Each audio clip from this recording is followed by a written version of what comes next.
You are a young man who made a series of terrible, terrible, very, very bad decisions. The less generous view is that you have committed a massive fraud, that this is a Ponzi scheme, a manipulation of the system. And I want to start there because I think that there are so many people who have that question, which is, what is this? And what did happen? Yeah, look, thanks for having me. And at the end of the day, I was CEO of FTX. And that means whatever happened, wherever it happened, I had a duty. I had a duty to all of our stakeholders, to our customers, our creditors. I had a duty to our employees, to our investors, and to the regulators of the world to do right by them, to make sure the right things happened at the company. And clearly, I didn't do a good job of that. Clearly, I made a lot of mistakes or things I would give anything to be able to do over again. I didn't ever try to commit fraud on anyone. I was excited about the prospects of FTX a month ago. I saw it as a thriving, growing business. I was shocked by what happened this month. And, reconstructing it, where there are things I wish I had done differently. The time that I really knew there was a problem was November 6th. November 6th was, that was the date that the, tweet about FTT came out. And by late on November 6th, we were putting together all of the data, putting together all the information that obviously I should have put together way earlier, that obviously should have been part of the dashboards I was always looking at. And when we looked at that, there was a potential serious problem there. And Alameda's position was big on FTX. It had just taken a huge hit. It had taken hits over the course of the year, but that was a particularly, large and one and very abrupt. And we're seeing a run on the bank start, and that was leading to, $4 billion a day of client withdrawals.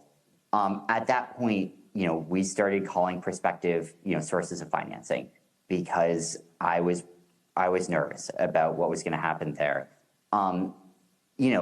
If you rewind even a few days, I was a little bit nervous, but not on nearly the same scale. And I was thinking about, risks that were substantially less. When you say you were nervous, you were nervous the company was going to go under, you were nervous you were going to get caught. What were you nervous about? On November 6th or before then? Either. So I think before then, what I was nervous about was that basically, and this started, I would say, November 2nd or so, when there was, Alameda balance sheet, through CoinDesk, and when I started to think a bit more about this, I was nervous that that would lead to substantial losses for Alameda, and that it would be a bit messy. I didn't think it was existential for FTX. I didn't think it was going to lead to a massive loss for FTX's customers. I was thinking of this as more like Alameda is going to be really tight on funds, and that maybe it would end up having some small impact on FTX, but not a significant one, not one that hurt customers at all. When you're talking about November 6th, late November 6th, then, and especially as we bleed into November 7th and 8th, I start to become nervous that FTX is not going to be able to fill customer withdrawals. And by late November 6th, I am very nervous about that, and I'm starting to think about emergency scenarios, and I'm starting to think about things might end quite badly here, and the core metric that I'm thinking of there is, will we be able to make sure all customers are whole? And on November 5th, I was feeling quite good about that. On November 7th, I was feeling quite uneasy about that. I think there's a chance that customers could end up made a lot more whole, I don't know, maybe even fully whole, if there was a really strong concerted effort. How would that happen? So, there have been examples of this before in crypto history where that happened. Obviously, you can look at what happened with Bitfinex back a number of years ago, where it got hacked and then ended up making, over a few year period, customers whole. There are a lot of assets that are on hand here, although many of them are not liquid. They were worth quite a bit more than the needed liabilities a month ago, even, let alone a year ago. There's at least a month ago, there were, or I guess, 3 weeks ago, billions of dollars of potential funding opportunities. I don't know that it would have been great for my stake as a shareholder of FTX, but that's not what matters here. And I think it would have brought more financing to customers. You saw, obviously, the Tron facility, which is open for a little while on FTX, which allowed some customers to get liquidity. You put some of these together. There's obviously, equity in the business. Where does that lead? I don't know exactly. And again, it's not going to be my, decision to make at the end of the day. But I think there's a shot for a real value. So let me ask you this. Do you agree that over time you also lied? Do I agree that I lied?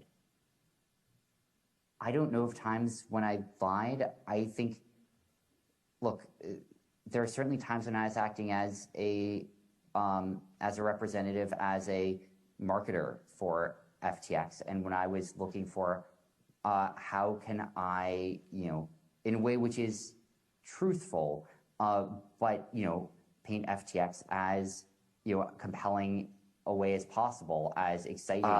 There's going to be a time and a place for me to sort of think about myself and my own future, but I don't think this is it. Like, right now, I mean, look, I've had a bad month. This has not been a fun month for me, but that's not what matters here. Like, what matters here is the millions of customers. What matters here is all the stakeholders in FTX. But it seems like when you read the stories, it sounds like a bunch of kids who were on Adderall having a sleepover party. I mean, look, I screwed up. One of the letters I got, I want to read to you, Sam, because it's from a gentleman who said that he lost his life savings. And the subject line is, Sam Bankman-Fried stole $2 million from me. It says, Andrew, can you please ask SBF why he decided to steal my life savings and the $10 billion more from customers to give to his hedge fund, Alameda? Can you ask him why his hedge fund was leveraging long all of these S coins? I'm going to keep it polite for the kids. Please ask him if he thinks what happened was fraud. These are the kinds of letters that I've been getting repeatedly over the past several days. What do you tell this man? Yeah. I mean, I'm deeply sorry about what happened.